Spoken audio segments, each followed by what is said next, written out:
Today we're talking to Alison Penfold, the new member for Lyne elected last year. So Lyne is the electorate that goes from kind of the bottom of Port Macquarie to the top of Maitland. Alison, thanks for joining us today. Thank you very much for having me. How have you enjoyed your first year in Parliament? Oh, it's an honour and a privilege, beyond anything I could have anticipated, even after having been in and around politics for over 30 years.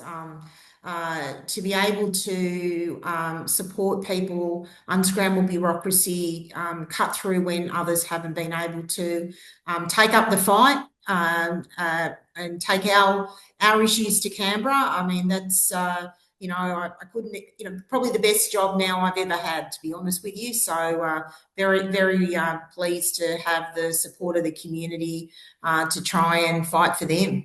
Absolutely. So one of the fights you have taken up is this gender fight that's in the news at the moment. Now it's in the news because of a court case called Giggle versus Tickle, which isn't a joke and isn't a party game. It just happens to be worked out that way. So it was an app called Giggle for Girls and a trans woman called Roxanne Tickle who tried to use the app and was rejected from the app because AI identified her as being male. So you've decided to put forward a private members bill that will reintroduce the definitions of male and female back into the legislation about sex discrimination. Is that right? That's right. And can I just Sure. contextualize me doing this? Firstly, I mean, I have been fighting over the last year on a hell of a lot of issues around health services, infrastructure, community infrastructure, roads, etc. So contextualizing that this is that there's been a hell of a lot of other priorities, Mhm. but I believe integrity in politics does matter. And I made a commitment to the members of the National Party in the Lyne electorate when I was pre-selected, and before that, when members put up a motion to do exactly what I'm doing, I made a commitment I would do it, and I am, and I think that's important to get on the record. There is National Party policy, which is to reinstate the biological definition of male and female. Timing wise, I mean, I've been working on the bill for several months. The bill itself has been on the notice paper for 6 weeks. Oh, I really? didn't actually know that the Giggle versus Tickle case was being handed down. So this is a coincidence or divine intervention, whichever way you want to look at it. So that's just again important. I think people understand here that I'm fulfilling an obligation that I made to my pre-selectors and members of the Nationals here. But also what I'm increasingly seeing since my bill's become known is that so many people across Australia want to see this change to fix some unfinished business that was left after the 2013 amendments to the Sex Discrimination Act. Yeah, okay. So let's just step it through a little bit. What is the actual core of the issue here? Well, the core of the issue is that there's an inherent conflict that remains unresolved in the existing Sex Discrimination Act, in that there is no a balancing test or one that the court can easily use when there's a conflict between sex and gender. And that was the issue at the core of Giggle versus Tickle.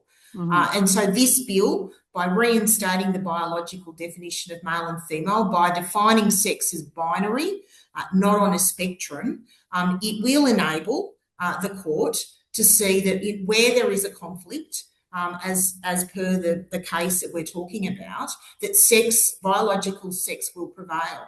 But can I add, there's a very important distinction between my bill and previous bills that have been introduced in the Senate on this, in that I am not repealing the definition of gender identity. In fact, Mhm. my bill does amend the definition of gender identity, but it isn't seeking to remove it as a protected attribute. And that's really important. I'm not looking to go beyond what we need to resolve in the Giggle versus Tickle, which is protecting spaces, services and activities for women.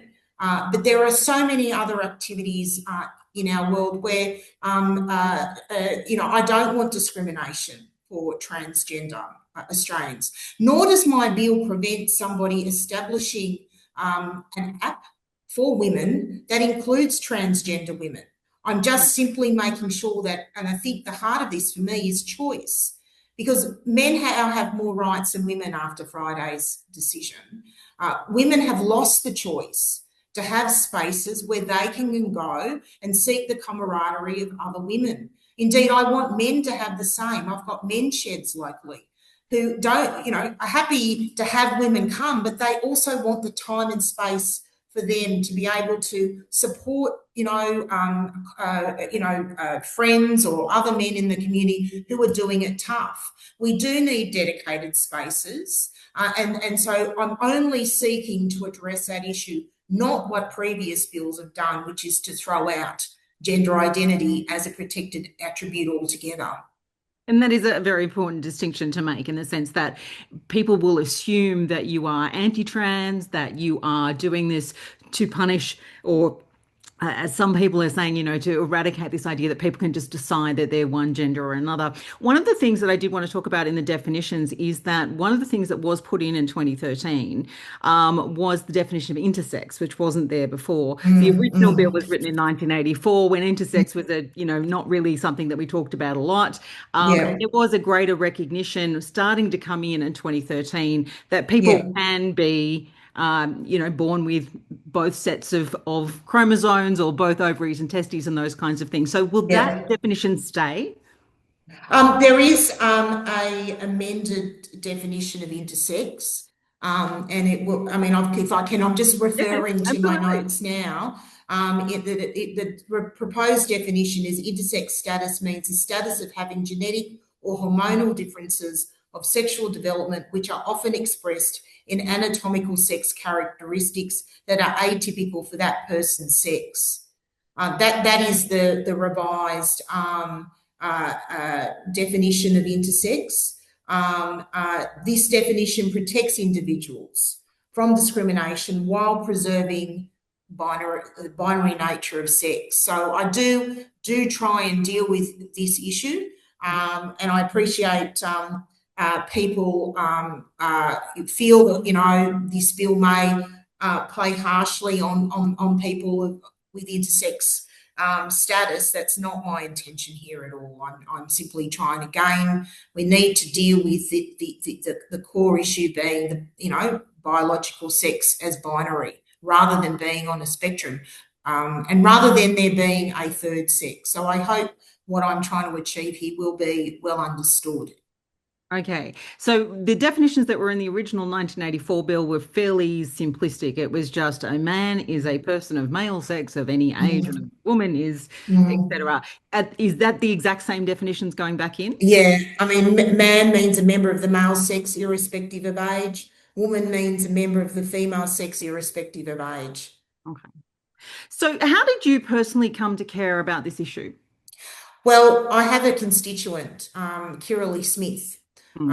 and she came to speak to us about her concerns, her experience with her own family, and that from that conversation, which happened at a meeting I was chairing, and it was at that meeting where party members passed the motion to reinstate the biological definition. That's the origin of why I am where I am today. Okay. It's not from a personal experience at all, but I do I do care, and I know I've had a lot of emails and commentary. I've been called all sorts of names, including a bigot, and I understand people have strong views both ways here, but they're making those comments without seeing that the bill that I am introducing. I do care. I'm not looking to remove, as others have tried, discrimination on the basis of gender. I'm simply trying to protect women and girls in spaces that are specific to their needs.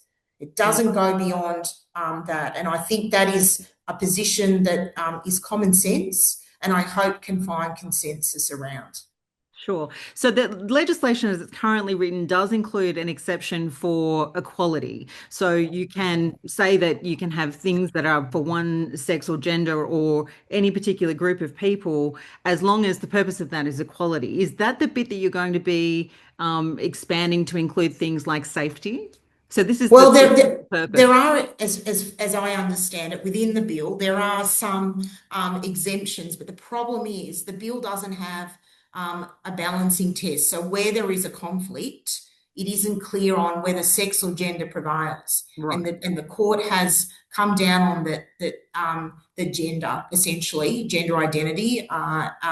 It usurps biological sex. Well, that leaves and young women, in having to accept men who identify as women in female spaces. I mean, if you're say you're at a boarding house or an all girls school, under the current act, the Mm. school could not stop a man identifying as a woman necessary from being the boarding mistress. I don't think that's, a lot of people find that completely unacceptable. Again, I've kept it to try and clarify what is in the bill, but to give it the clarity that's needed to avoid the sorts of outcomes where, as we've seen with Giggle versus Tickle, now biological men have more rights than biological women in women's spaces. Okay. So what do you think is, let me put it this way, why do you think that people in your electorate should care about this issue? Well, people do care about this issue. They care about the safety and the privacy of women and girls. A lot of people are even just simply on around public toilets. I mean, people have come and spoken to me about their concerns about gender neutral toilets, where they have to enter a room to go into a cubicle that they may have to share with a biological man. Those are the sorts of things that people do talk about. I know that cost of living is the key issue that people are facing, but in the quiet moments after those conversations, these are issues that people do raise with me. So I don't think it's a matter of me telling them to care. They already care. They're already concerned, and they simply want common sense to prevail. And again, I have tried to craft a bill that addresses people's concerns, but in a way where I am not, I know that I'm limiting rights for transgender Australians, but right now women don't have a choice. And I want to give choice back, and I want the community. How can we find ways to create rights, to create inclusion through, where women, for example, can choose to be part of a club or an app that specifically spells out that it's inclusive of women and transgender women. At the moment, we don't have a choice. We are told we have to accept a biological man. We have no choice. That's just wrong, and that's what a lot of Australians say is wrong, and that's what I hope this bill will fix. Okay. So this was one of the 2013 amendments was actually one of a whole series of amendments that were Mm. done around the time when the Gillard government was trying to put into place all of these different amendments through all of the different bills to ensure that the LGBTIQ community had equality while not giving them same-sex marriage. Are you intending to look at the other bills as well, or recommend that, or just the SDA? No, this is. I haven't got any other bills planned. This was the policy commitment I made to the electorate. I think there are certainly others who have views on may want to take up those shackles. This was the one bill that my party members asked me to focus on, and that's what I'm doing. Alrighty, thank you so much for making the time today. Thanks very much.